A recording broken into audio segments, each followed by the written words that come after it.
BJP চৰকাৰে অসমত উন্নয়নৰ ঢোল বজাই থকাৰ মাজতে আকৌ উন্মোচিত বিকাশৰ প্ৰকৃত স্বৰূপ হিমন্ত বিশ্ব শৰ্মা চৰকাৰৰ দিনত বৰাকৰ বাটপথৰ কিমান উন্নয়ন হ'ল তাৰেই নমুনা আজি আমি দেখুৱাব বিচাৰিছো।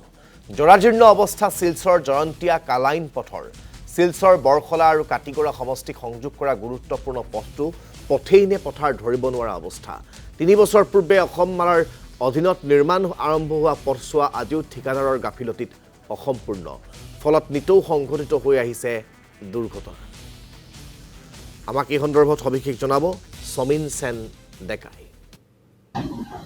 কি বৰাক কি ব্ৰহ্মপুত্ৰ কেৱল উন্নয়ন আৰু উন্নয়ন এয়া আছিল চৰকাৰৰ শ্লোগান।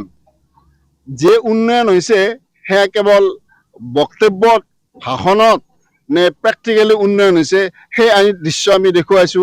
প্ৰতিদিন টাইমত দৰ্শকসকলক আমি সেই দৃশ্য দেখুৱাইছো। এয়া হ'ল কাছাৰ জিলাৰ এটা গুৰুত্বপূৰ্ণ পথৰ এই দৃশ্য। এই ৰাস্তাটো আহিছে বৰখলা সমষ্টিৰ বৰখলা পইণ্টৰ পৰা কালাইনলৈ শিলচৰ জয়ন্তীয় পথ বুলি কোৱা হয়। এই পথটো অসম মালাৰ অধীনত ইয়াত নিৰ্মাণ কৰা হৈ আছে যদিও আজিলৈকে পথটোৰ কাম সম্পূৰ্ণ নহ'ল, যাৰ ফলত এজাক বৰষুণ দিলে এইদৰে পথাৰ খেতি পথাৰ নে পথ চিনিব নোৱাৰি। প্ৰায়ে ইয়াত দুৰ্ঘটনা সংঘটিত হয়। স্কুল কলেজৰ ছাত্ৰ ছাত্ৰী বেমাৰী অহা যোৱাত যথেষ্ট অসুবিধাৰ সন্মুখীন হয় আৰু এই পথটোৰে অহা যোৱা কৰিবলৈ হয়।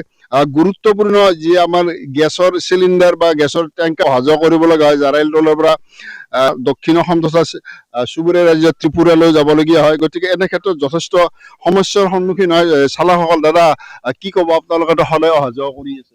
এইটো ৰাস্তা ইমান বেয়া আছে, এইটো ক'ব নাপাৰো। এইটো প্ৰত্যেক দিনে গোটেই এইটো ৰাস্তাৰ গাড়ী ফাঁচি আছে। ইমান ৰাস্তা দেখি আছে তো এইটো ৰাস্তা কিমান আছে। চৰকাৰে টকা উন্নয়ন হৈছে পথঘাটৰ। ক'ত হৈছে? চৰকাৰে কৰিলে হ'ব নেকি? এতিয়াতো কাম হোৱাই নাই। আপোনালোকৰ সমস্যা কি হয়? সমস্যা কি, গোটেই দিনেই গাড়ী ফাঁচি আছে ৰাস্তাত। আজিও আছে। আজি দেখক না ইয়াত মোৰ গাড়ীৰ চাকাবিলাক দেখক কিমান বঢ়িয়া আছে ইয়াত।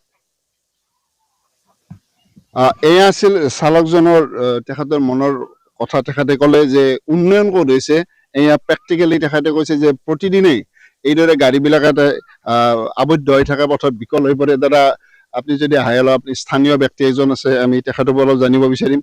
রানিং 3 বছর মান হল রাস্তাটো, কিন্তু এই রাস্তা নিয়ে তো আমরা বহুত প্রতিবাদ, বহুত কিছু মিছিল করেছি, বহুত কিছু করছি। তারপরে ডিসি মহোদয় এখানেও গেছি, গিয়া এই কমপ্লেনটা জানাইছি, লিখিতভাবে দেওয়া হয়েছে, কিন্তু এটার কোনো ফলাফল আমরা পাইছি না। কারণ হয়েছে দুলার সময় দুলা আর বর্ষার সময় এই যে গাড়িগুলা স্কুলের ছেলেরা বাচ্চারা যাতায়াত করতে বহুত অসুবিধা হয়। তারপরেও ওই দিক দিয়ে একটা রাস্তা করা হয়েছে যে ছোট গাড়িগুলা যাইব, কিন্তু তাও তো হয় না। কারণ হয়েছে বড় গাড়িও ঢুকিয়ে যায়, ছোট গাড়িরও সমস্যা হয়ে যায়। হ্যাঁ, এই যে গাড়িগুলা যাচ্ছে তার চেসিস গুলা দেখেন আপনারা, এদিকে সেইয়া এই যে রাস্তা দেখেন, চেসিস গুলা এই যে পুরা চেসিস গুলা লাগিয়ে যায় গাড়িতে। অনেক সময় আমরা এখানে যে স্থানীয় হিসাবে অনেক সময় আমরাও মদত করতে লাগে ওদেরকে। কারণ হয়েছে এইগুলাই কাজ হচ্ছে যে আসাম মালার কাজ। আপনার বরকলা টু কালাইন এটা হলো জৈন্তা হিলস রোড, কিন্তু নিৰ্বাচনৰ সময়ত আপোনালোকে প্ৰাৰ্থীবিলাকক এইবিলাক জবাব দিয়ে কৰে? এইগুলা কৰিয়ে ৰাখছি আমৰা। সমীন সেন ডেকা, আপোনাক এই মুহূৰ্তত ধন্যবাদ জ্ঞাপন কৰিছোঁ।